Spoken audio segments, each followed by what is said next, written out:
मुलविस दहशतगर्द की शनाख्त कर ली गई है। दहशतगर्द की शनाख्त अबू हमजा की हैसियत से की गई है। जम्मू कश्मीर पुलिस ने दहशतगर्द के हवाले से मालूमात फराहम करने वाले को 10 लाख रुपए इनाम के तौर पर दिए जाने का ऐलान किया है। इस बीच सिक्योरिटी एहलकारों का सर्च ऑपरेशन इलाके में जारी है।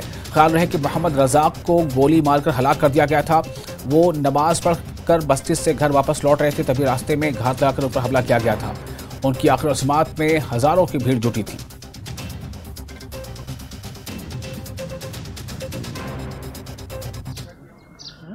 वारदात के बाद इस पूरे इलाके में बड़े पैमाने पर सिक्योरिटी फोर्सेस की तरफ से सर्च अभियान चलाया जा रहा है। मैं आपको तस्वीरें दिखाता हूं कि किस तरह से आप देख सकते हैं कि इस पूरे इलाके को छावनी में तब्दील किया गया है। चाहे वो सेना हो, सीआरपीएफ हो या पुलिस के जवान हो, इस चप्पे चप्पे की तलाशी जो है वो ले रहे हैं।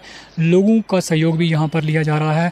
और इस पूरे इलाके में मैं आपको दिखाना चाहता हूँ कि कितना घना जंगल का इलाका है, पहाड़ी इलाका है। और इस पूरे पहाड़ी इलाके में सुरक्षा बल जो है वो पूरी मुस्तैदी से सर्च अभियान जो है वो चलाए हुए हैं।